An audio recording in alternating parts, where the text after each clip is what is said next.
Hello everyone to our podcast. We're here with Justas and Ines from the same university.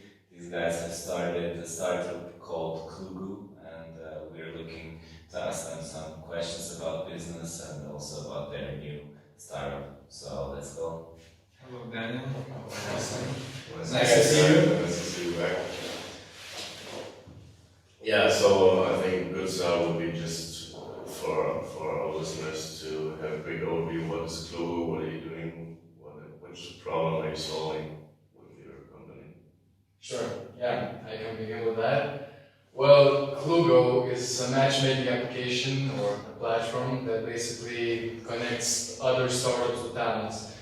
Well, a lot of early businesses tend to fail in the present days because of a few particular issues, which is inability to attract team members and finance themselves. So these are the two main areas that Kloogo is tackling. And the thing is, with Kloogo, it's pretty early at the same time, so we're not aiming at the investment part at the moment. Yet we're focusing more on talent acquisition for startups, and that's what we've been doing for the past 6 months right now. Yeah, and probably it's very important to mention that Kloogo is nothing professional, too professional, nothing like LinkedIn. It's more like Tinder for startups. Basically, you register, put your needs, what you're looking for, and start swiping through profiles, either startups or talents, whatever you're looking for. So it's what we call the most exciting and simple and easy way to find your dream team or a place to do internship or work. So you just mentioned basically your market space, right? So I guess you guys want to stay more in the startup community, right? Because it's less professional than LinkedIn. Exactly. So you guys are not trying to capture the big market. It's just like for people who are just starting out, exactly these. Well, I mean, it depends what you consider a big market, because according to our research and according to things that we've done in the past, like all the analytics we conducted, we managed to see there was a number of 100 million startups launched in 2018 only. So this is a pretty wide market for us, and considering there are 5 to 7 to 10 maybe people in startup, we have about approximately 1 billion of people working on something. So this is a pretty big market. Yeah, of course. And you're starting out right now, obviously in Barcelona locally. How far is the reach? How would you guys describe the startup space in Barcelona? Is it welcoming, or are they skeptical about it? Well, probably the startup ecosystem in Barcelona, from what we felt, what we encountered, was that it's pretty big. It's really growing. It's pretty big. It's moving. It's not stagnating, and it's not corporate world. But it's at the same time, for early stage startups like ourselves, it's a bit difficult, especially when we come from different countries, different part of the world, and just to get new connections and start moving. We didn't expect it's going to be as hard as, let's say, from Lithuania. As hard as in Lithuania, even though in Lithuania we no connection, but the market is small. So we thought Barcelona, such a hub of startups in Europe, is going to be really easy, but it's not that easy, because it's just you have to have money to go and run. But if you have money, if you have some brand already, I think Barcelona it's not a bad place to do a startup. It's pretty decent, actually. I think we should consider that. Actually, when it comes to Barcelona, I think we have approximately 1,000 startups here in this ecosystem, and in Spain in general, I think we reached a couple of thousand. So Barcelona is pretty big in terms of startups. Yeah. And it's internationally speaking, English. You don't have so much of the problem with Spanish communication, or how's it? Well, that's the thing I didn't mention, but I wanted to elaborate more on the startup ecosystem. For startups, as an ecosystem, it's pretty okay. It's not that bad. I mean, especially if you're growing, you're scaling. It's you have some capital to allocate, so it's pretty good. But the problem we're facing is not only that we're small, but also some maybe cultural differences. A bit of I would say, not as fast as we expect. Like, especially we have problems with emails, and apparently not only us who have this problem.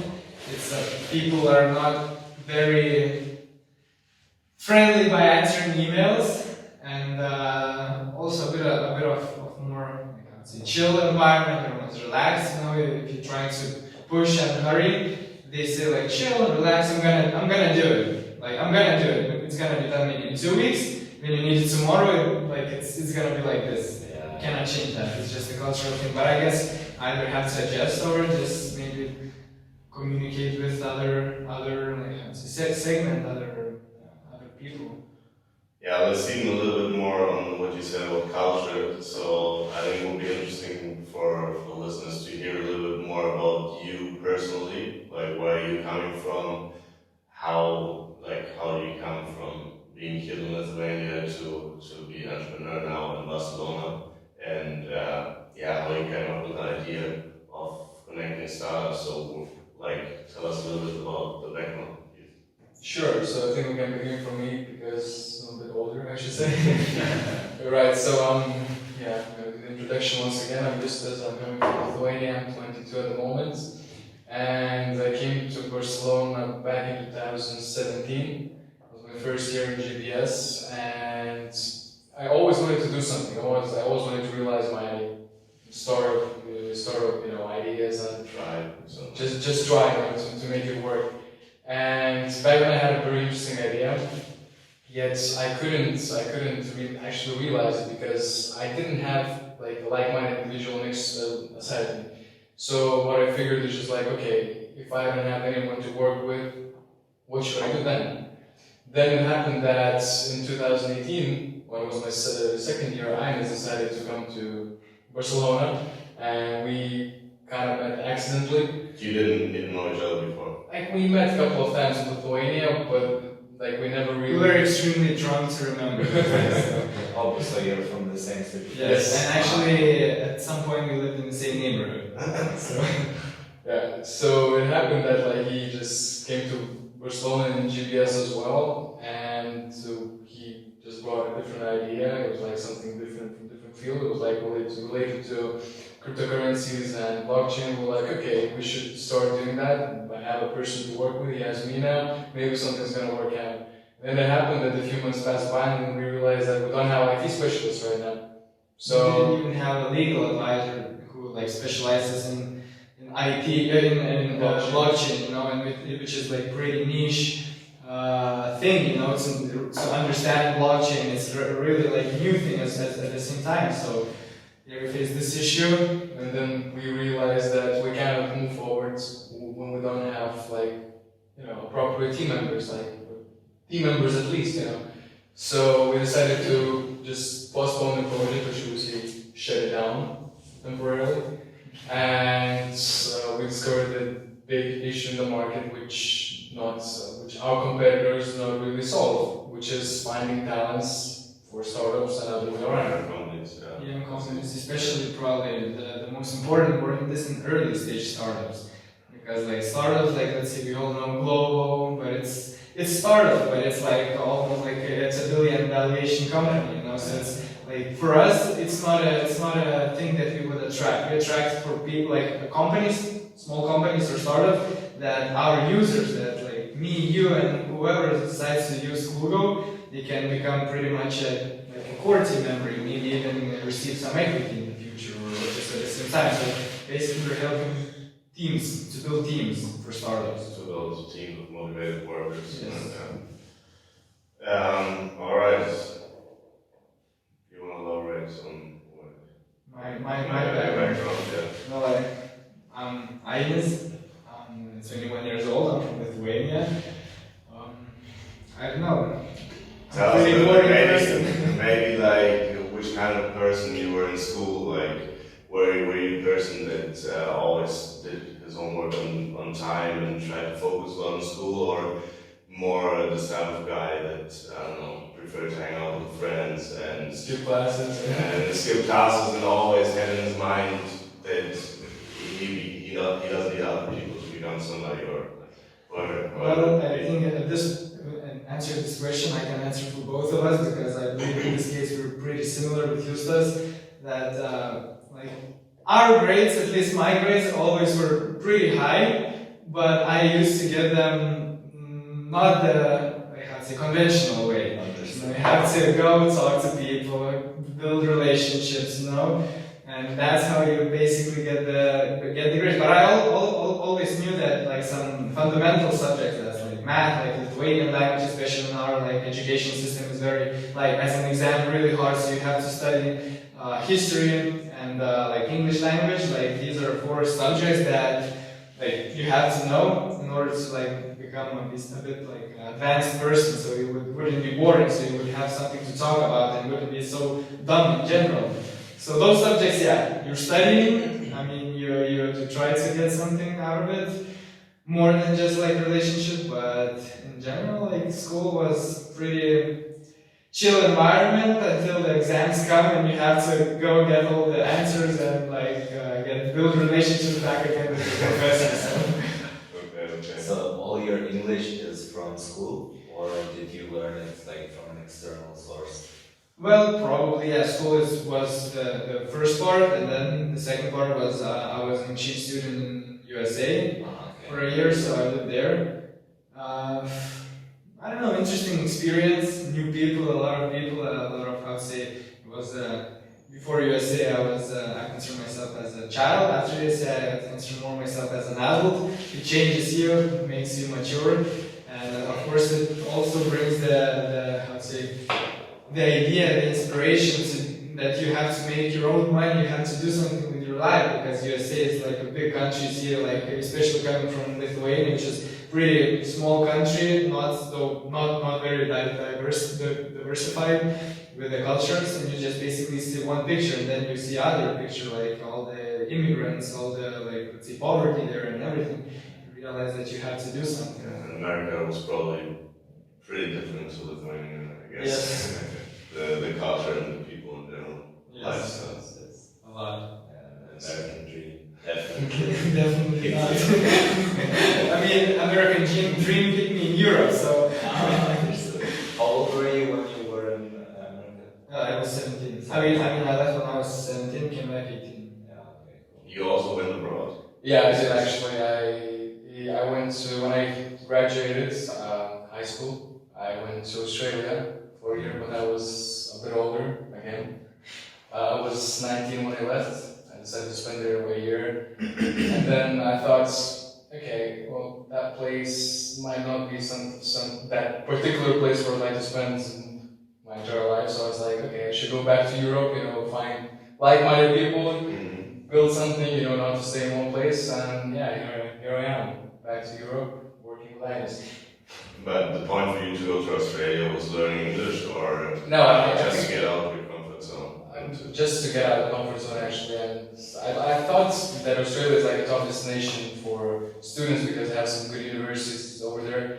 And I figured that it would be a great opportunity to expand my network, also improve the language at the same time, become perhaps, more responsible for myself. So yeah, that was a big step, far away from Lithuania, but it all worked out well, and now I'm here. Yeah, for sure. It was for sure a good thing to do. And so yeah, now you're both studying business in Barcelona. What are you specializing in, or what's your major? Both of us are pretty similar, but we have really similar profile, and both in international finance. Okay. Actually, once I remember we went to one investor and like they said, okay, so who's in your team? We said like this guy, and this guy, and like okay, what about you two? What are you doing? Well, we said like we share like the same task into 2 pieces. Because like you both are clone. You each other's clone. You're similar. Yeah. You study the same, you act the same, you speak the same. You're like basically the same person. So Yeah, we share this part as well. interesting. And so do you guys like aspire any professional career in finance, or is that out of your scope at all? Not at the moment. I mean, it depends actually, because finance is something that was always interesting to me, and that's one of the reasons why I decided to choose it in the first place. But right now we have like a startup to focus on, like this is where our priorities lays on, and at the same time we're not really. I mean, we're still taking finance classes and we're still like, absorbing more and more knowledge so to become a better financer. So yeah. And if you guys, for example, had to split your tasks between CEO and CFO, Right. what would you guys like? How would you guys distribute this task? Well, we are co-CEOs. Co-CEOs. Okay, so none of you would focus on the one thing. You would continue the splitting. Well, probably, it's a lot of. Actually, like we have already like a team, we have a CFO in our team. Yeah, so it's like how to say, like if you have a CFO, maybe he would be focusing more like managing finance. I would be maybe focusing more on managing like marketing, Right, like it's like to answer this question, I think like we decided to choose those two particular roles because there are some places where I'm good at and some places where I'm good at.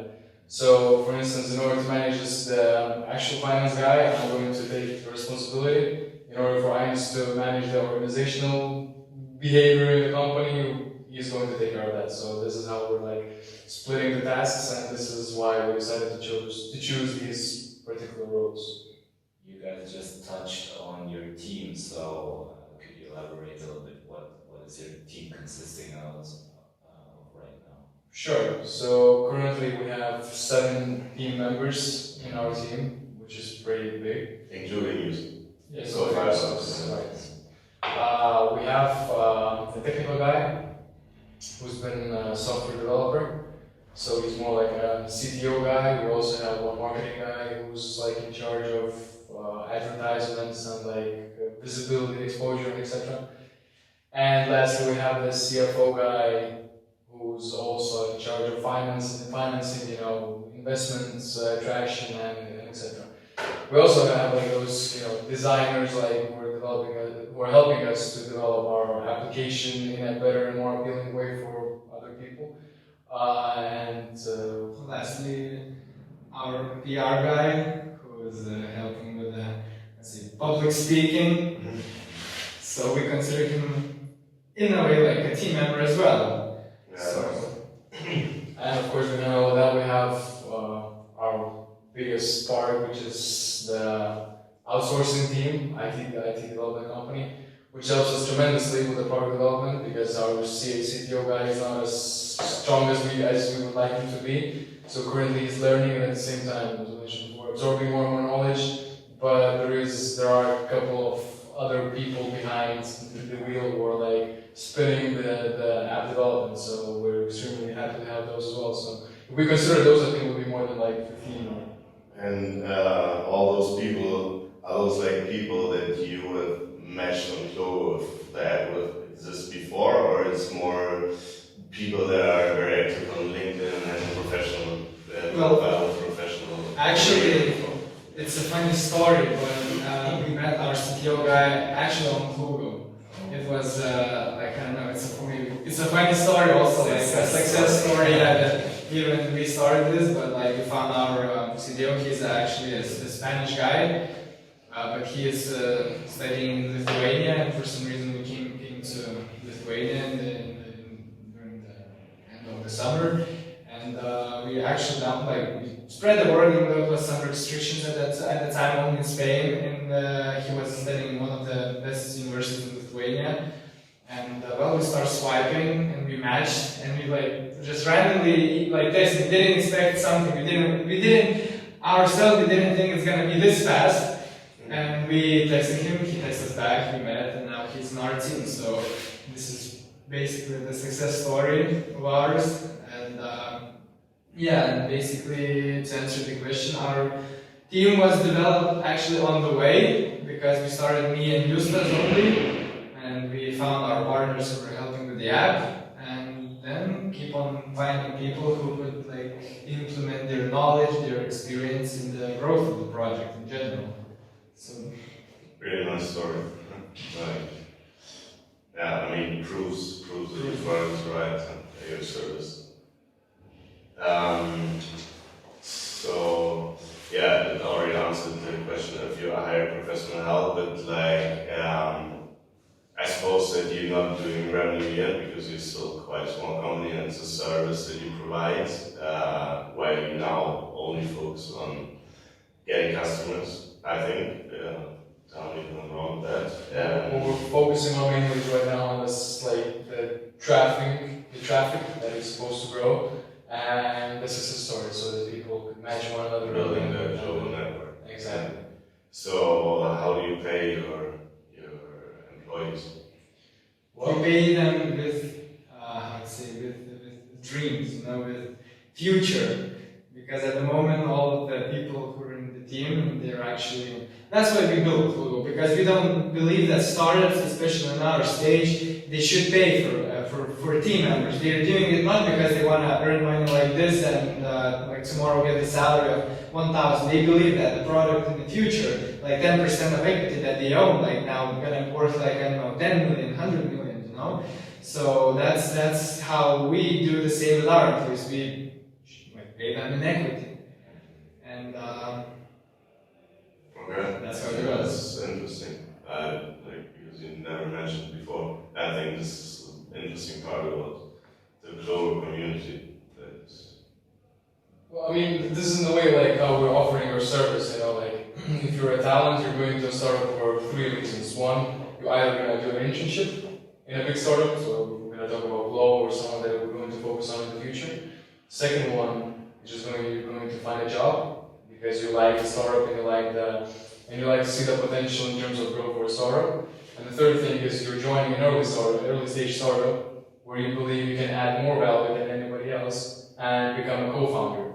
So, and to get equity at the same time. So these are the 3 main reasons why people are going to Kloogo. And since we cannot offer 2 things at the moment for the people that we have, we're offering them option number 3, which is equity in the moment. Okay. In general, we believe that, I don't know how do you guys think, maybe that's a question to you as well, but let's say grow as a person, as a professional, you grow way more in working in a startup, because you have to, even though like, let's say our IT guy, we have like weekly calls, like he has to be involved in marketing, what his opinion about like say leaflets that we make, he has to think of like, no, guys, I think this is more like appealing to the person who receives the leaflet, So it's in a way in a startup you grow not only in your sphere where you're good at, let's say IT or finance, like in our case. You have to grow now this semester we chose so many marketing classes because this is the main issue. We have to attract users, but we are from finance. We came our background is finance at the moment. And we have nothing to do with marketing, so we have to learn something. So at the end of the day, when let's say after 5 years or whatever, you decide to sell the company, decide to bankrupt the company or whatever, or do something, in 5 years we're gonna have way more experience in our portfolio than someone who did internship, let's say in BlackRock, the biggest let's say the fund, the investment fund in the world. They would be focusing on one particular area in the part, and after 5 years, maybe they would be something in BlackRock, but as a professional, they're not going to be something extraordinary, no? So I suppose that your team, all of your team members are pretty young still. So of course, all of them are pretty young, and this is why we're focusing on the millennials, because a lot of people have different ideas. I think you both sitting here have different ideas and you'd like to execute at some point in your life. But at the same time, when you start questioning yourself who am I going to do the idea with, you start realizing that there's not many options that you have. That's true, yeah.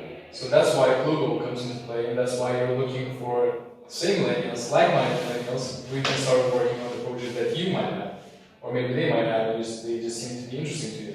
Mm-hmm. And you just touched on it previously. People develop so much more when they work in a startup. Right. They get questions that they need to deal with that you would never have to deal with when you're in a normal job, right? A finance guy that works in a startup has completely different tasks than he would have when he's a professional company that they give him one specific task. But one big problem, obviously, of startups when they start out, you guys are obviously tackling the people's part, right? But a big problem is obviously also the money.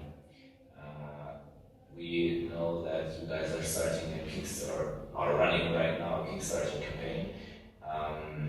What do you guys have on the opinion of how do startups in Barcelona, how are they able to raise money, and even if it's not a big amount, how do they start out, how do they get an office, and how do they get the equipment in order to create this growth? Should I answer this? At least I could. Yeah, so I think like when it comes to startups, like the first stage of money attraction comes out of 3S, which is friends, family, and By the way, fools. sorry for interruption. Are we gonna smoke a blunt here? Yeah, we're missing out on Joe Rogan. Right, so the 3S is the main source of capital in the early days.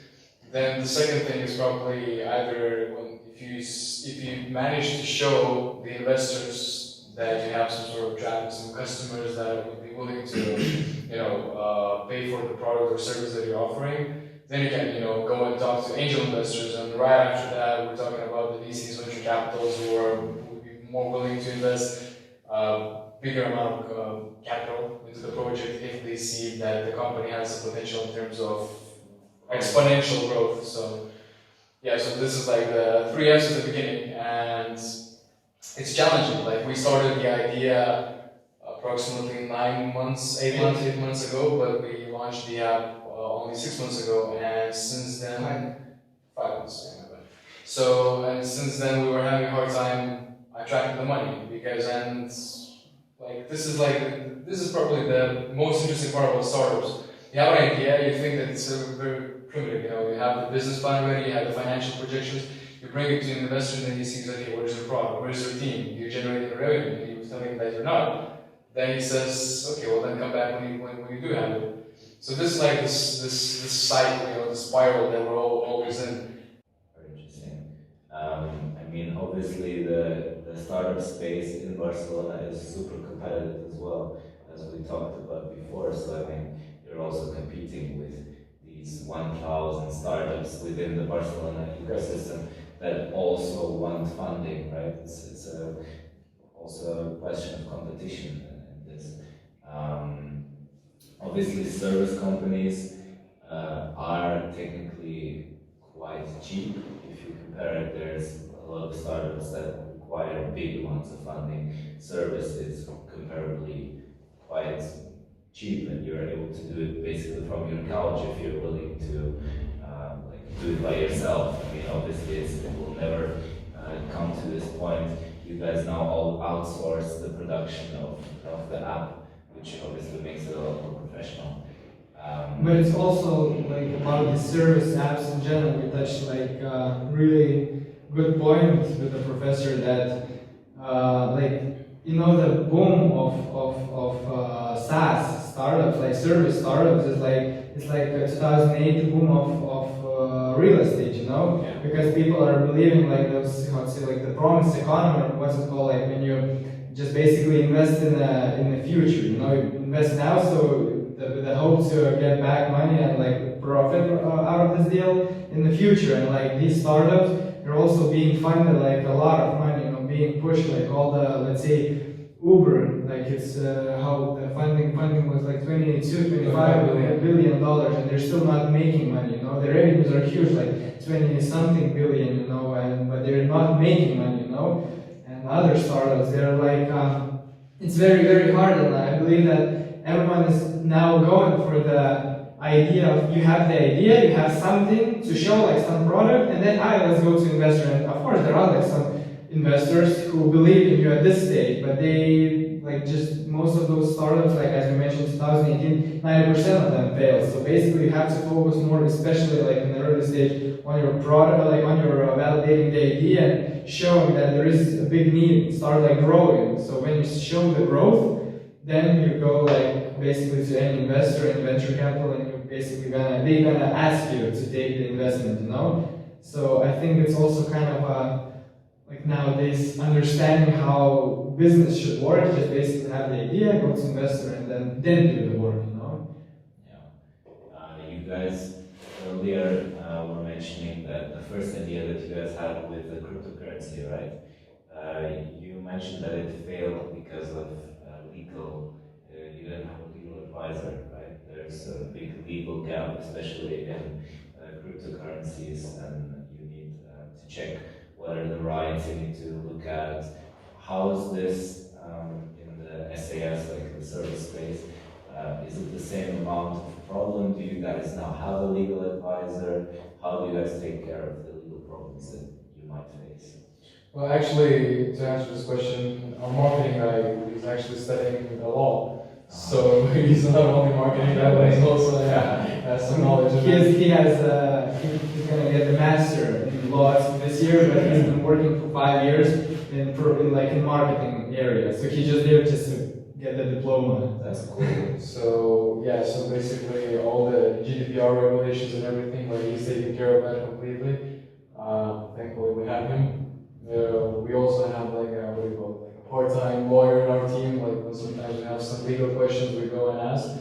But at the same time, I mean, if your product is not something like law related or something like that, that doesn't require like a legal consultant with like 24/7, you know, we don't necessarily have to have it. Like in our case, we just need for just I don't know for a brief time, you know. Well, yeah, I mean, I was mainly getting on the data rights. I mean, right now in Europe we have the big issue of data saving, and especially when you have an app, you have online presence, you need to pay special attention to that. I mean, that's the main legal aspect of services right now. So I mean, it's obviously cool that you guys have like a legal advisor who actually does marketing, so it's super connected. I guess it's really good for you. But that's what you mentioned. Like when you're in the startup, you have to do everything. Yeah. Even though he hates his like degree, what he's doing, But he loves marketing. But at the same time, he uses both of them. You know. Super smart, yeah. That's good. And when did you get to know this guy? Well, actually, he is used to know him from high school because at some point they were studying in the same high school. Then actually he is a friend of my friends, and we were always like hanging out, you know, time to time. And yeah, like this like year, Random occasion. like yeah, it was random occasion, like just totally randomly, and like I explained like what we were doing. I showed the Kickstarter like preview. We haven't been launching it yet, and yeah, I explained it. What he was interested in. He was always telling about startups and everything. And we started to talk. He brought up some very complicated phrases that I didn't understand what the fuck was he talking about. And I thought like, damn, I think it's interesting to go deeper with him. And then we all sat at the same one table, you know, with Justus, me and Noyes, it's his name. And then we realized that's the guy who might help us with the marketing. Okay. And did you already find any like talent that you use in our ecosystem here in the school and the university? You guys PR, I guess. PR. Yeah, you can consider PR. Once we launched our application, we also knew that we need to have a website, so we also asked a friend of ours to help us with the IT part. There are some people that are familiar with coding, not that much, but they still helped us out at that time. Who else apart from? Well, actually, I would answer to this question that all the people, all the friends are actually helping us in classes. You know, I know one cool guy in digital marketing technology. His name is Oscar. Maybe you know him. Yeah. I work with him. Well, also a German guy, Daniel. They're also very into helping. You know, you just basically what you do is like asking professors to work with your with your project, and they're totally open. So that's why I'm saying that everyone is helping because they don't mind. Like, why wouldn't they focus on some case study and you can have like actually the real real life case, that's going on now. Yeah, that's probably also one of the advantages of your university, I guess. And yeah, like the professors you work with, or the professors that help you, like how much input do they give you, and how much further do they bring the company with their experience and their knowledge? Well, some of them are actually into helping a lot. So that's a good thing. There are people that just tells us, yeah, you have a good product, you have a good idea, but there it ends. But of course, on the other hand, we have professors that are always, willing to bring something to the table. So we have some here. We have some that are supporting us, helping us with the Kickstarter campaign, with the negotiation techniques and everything. So we're pretty happy about that. Okay. And for the future of Kloogo, how do you guys see your company in, let's say, 5 years? That's quite interesting. $1 million idea in school, but you know what's better? $1 billion. So in 5 years, you guys are. Hopefully, nobody knows what's gonna happen tomorrow, so it's predict 5 years. It's pretty difficult, but we're gonna work. We're gonna try to do it. $1 billion That's cool. company. And how's the expansion going, to other countries? I mean, right now you're really focusing on Barcelona, right? It's very important to start in a local community. But obviously, your plans, or if you're going for $1 billion company, you will probably want to expand in the future. How is that going?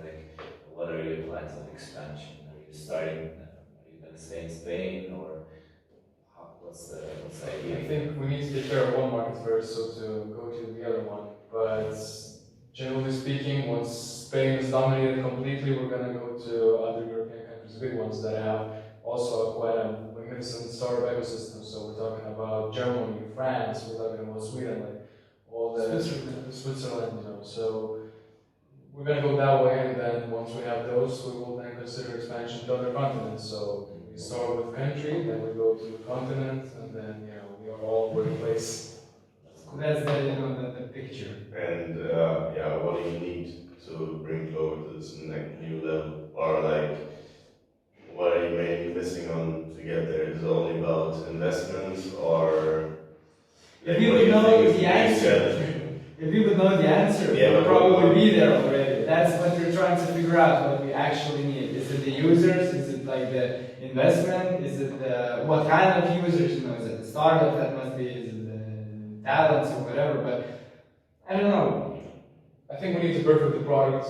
This is the goal. And once, at the same time, we have to attract users. Once we have those two, then we will be able to dominate every place in the world. Maybe brand identity, to create a brand identity so people would know that that Kloogo is as we always start explaining what is Kloogo is a bit of misunderstanding something difficult, complicated. No, it's like Tinder, it's just everyone knows Tinder, everyone knows it because it's simple and it brings some value, in a way.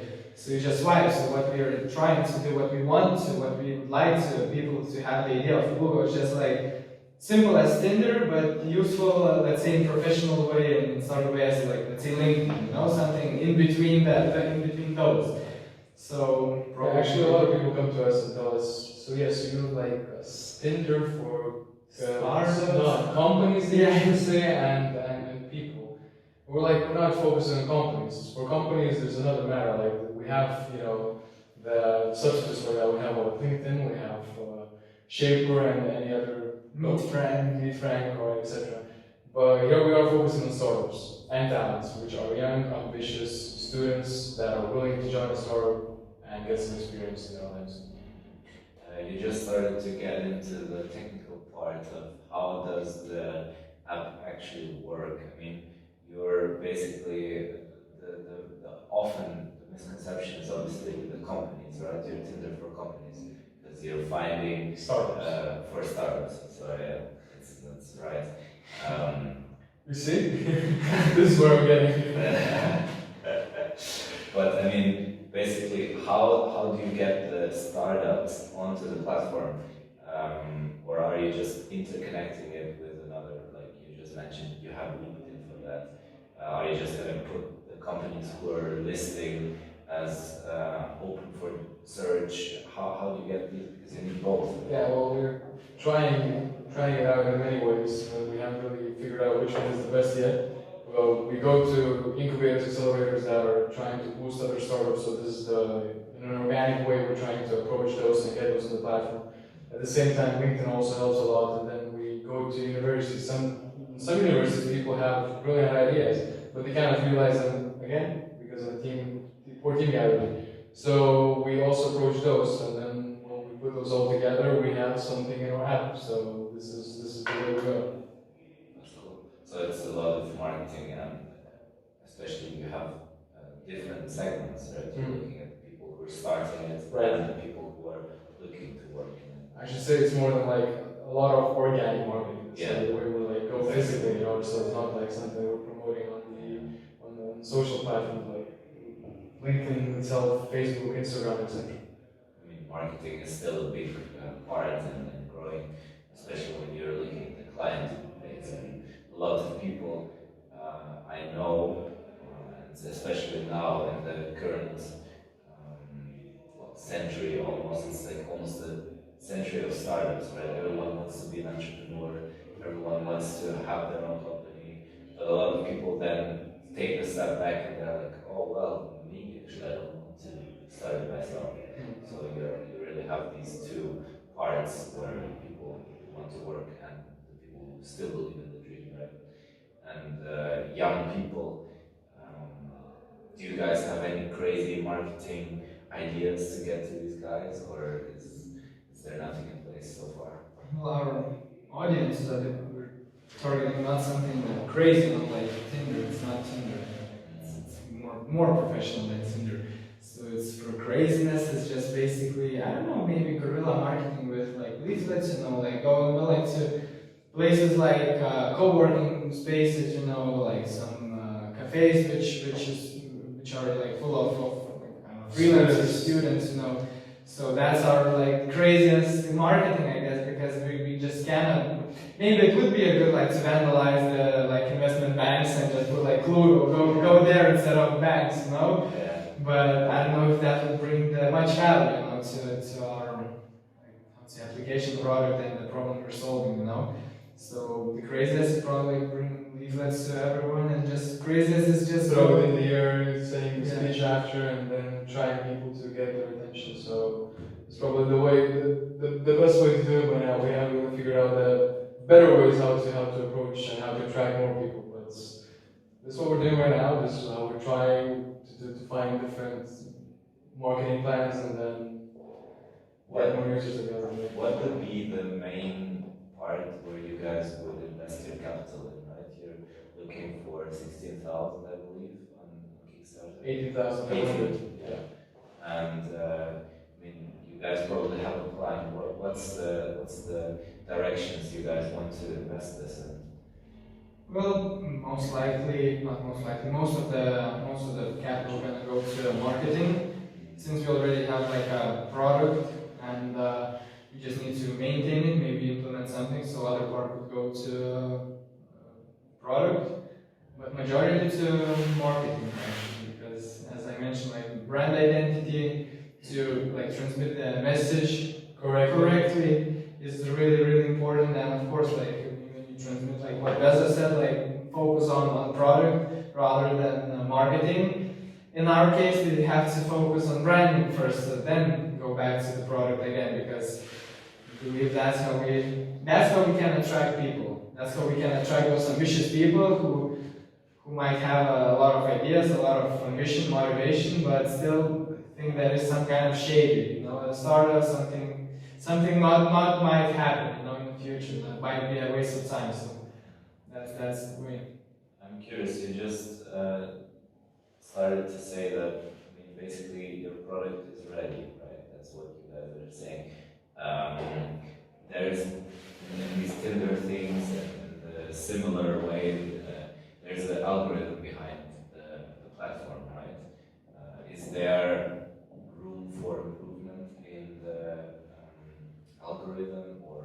how does that work? I mean, obviously you guys are not IT, but I assume you have a certain idea of how it works and how much room of improvement, or let's say almost a skill curve, is there in algorithms in these kind of platforms? Well, a lot is missing, that's for sure. Like, and we believe we know where to improve it, but what we're trying to do, we're trying to get the customers, like, get the users' feedback, so to build an application according to them. If the startups feel like, okay, this is the platform where we might find people, we need them to make them feel that this is the place where they will find the people. You know, so the thing is, like, we're trying to build it according to their opinion and feedback. So this is, I mean, there's always place for a room for improvement. You know, like, there is no perfect application, there is no perfect solution in the world right now. So we'll always keep updating, upgrading, and attracting people. So. Okay, that's cool. What would be the one thing that you guys are missing? What would you look at in terms of maybe corporate, or is there one specific thing that you guys are looking at right now? Like, what's the closest step for improvement for you guys? Of the product, you mean, or just in general the idea? In general, what's the thing that you guys are right now looking More at? users. Users. So that's basically what we're getting at before. Marketing, users. Interesting. How many guys are on your platform so far? 37 startups and around 68 talents at the moment. Okay. And how does it work? I mean, obviously you don't have such a active user base, let's say. I mean, on Tinder, you guys, when you compare the similar applications, it's more like you get a girl and then on the next day you keep swiping, you know. How do you attack this kind of issue? I don't know if it's an issue, because I mean, the startup, connecting to a startup would usually work where someone swipes, finds it, and then usually stays there. That's the goal, right? I mean, obviously you have the Tinder, you can find the perfect thing, but don't you think that that's a little bit of an issue? Well, lack of users, there's always been an issue with that. I mean, since the start. But I mean, the way we're doing it is the way we think is the best way right now, because, like, approaching both, like, parties, startups and talents at the same time is always like a low cycle, you know.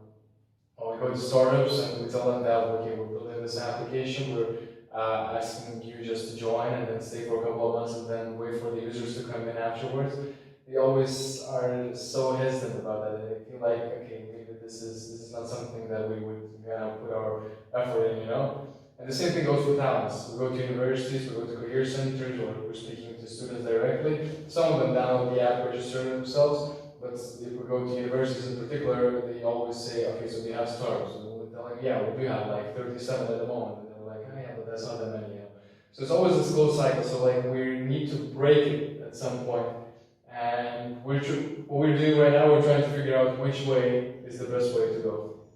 And also about the daily users, yeah, more for what we're actually aiming is more like weekly users, because it's not Tinder as that you would be swiping, but like, let's say startups, they are always in the need of new employees, new team members. So for a startup, you're not like that, let's say, not that stressful about them, but about talents, yeah, of course, if they're gonna find it, and that's why in the future when the monetization is gonna come in.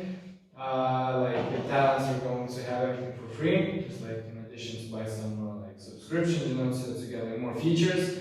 But yeah, talents. Well, this issue, I hope we're gonna reach this issue that it's like more startups and talents are like already like, let's say, like looking for. Startups looking for talents, and like we have to focus more on talent. Then, but that means that we already have a lot of startups. So I mean, at least one part is done.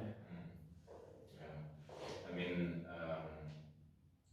the main thing that I was getting at is the mentality that people have, right?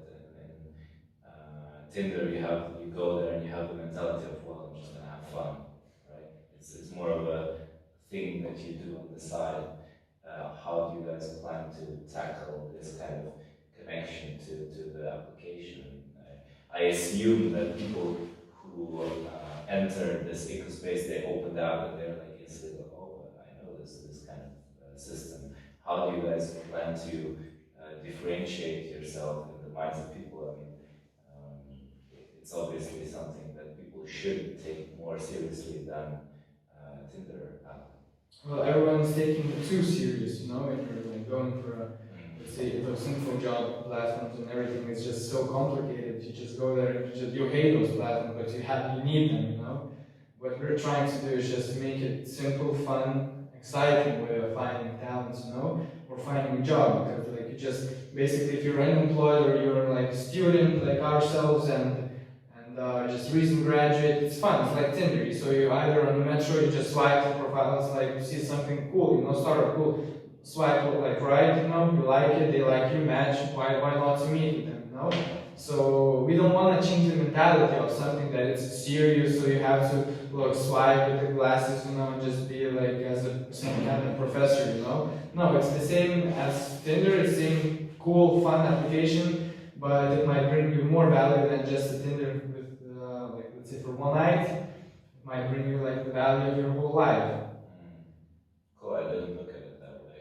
Like, I thought it's actually like something that you might need to tackle with. You're saying now that that's the problem in the space, right? That you should make it more simple than other applications where you have CVs and stuff. So, I think that in the future, like the technology will be able, our technology behind the project itself will be the one that is going to split like two user groups, you know, one that are, you know, like students and like they're always trying to find for something new, you know, something in a fun and simple and exciting way. And there is this user group which is, you know, concentrated on like finding people immediately, and this is where the premiums will come in, you know, where they will be able to buy those and then get some extra features so to faster match their potential talents or startups. So yeah, in the future we think we're gonna split it in two groups, but right now we're focusing on this primitive and familiar way. That's really interesting. Really cool. Do you have anything? Yeah, we're missing out now a little bit on the money side, like how will you make profits in the future? We haven't talked about this. Sure. So I think it's a pretty important part of starting a business. of course. So I mean, when it comes to Tinder, a lot of people know Tinder of its subscriptions. You know, like it's a premium model, but at the same time, if you want more, you have to pay more. And the same thing is going to go with Kloogo. You know, if you're going to have like pretty much like what 25 matches a day, 25 swipes a day or likes a day, and then if you want to like more people, you have to pay money for that. You want to boost your profile, become more visible to others, you also have to. So it's more like subscription based. We're also going to have registration because startups are always looking for talent. So those are this part is going to be the one that's going to stay in the platform for a longer time than talents that might discover startups in the meantime. We also are planning on integrating investors. Now you see only two bubbles, so we're going to have the third one, which is going to be investors who will be able to browse through the most promising startups. And of course, investors, so they associate with what? Money. So that's why they should also be paying the most. And this is where they're going to be charged as well in the beginning of the application. The third thing is like we're always like considering this newsfeed option, like putting something like startup related, you know, conferences, events, and etc. And we thought, okay, maybe we should do something about it, like maybe target advertisements so the people who scroll, they will see something, you know. I'm in Barcelona and I see there's going to be a mobile World Congress organized, and that's why, you know, I can basically click on that, and this is where we're going to get our money from, the CPC and etc. So this is pretty much it in our vision. I mean, there's obviously a lot of potential in using the startup ecosystem, and the main issue they're tackling is the hiring of people, but your platform as an online app can tackle so many more problems that people have only in this industry. So it's actually really big potential. We just have to transmit the message correctly. Yeah. Obviously, we're failing to do that. We have to that, Yeah, there's always going to be room for improvement. obviously. Yeah. Well, I mean, it's been really interesting interview so far. If you guys do you have anything left to say? Do you think we left out anything or? Now's the time to promote yourself. Exactly. Well, the best marketing, probably no marketing, so we're just going to say one word, Kloogo. Do whatever that name. But don't forget the Kickstarter campaign. 70 days to go. So.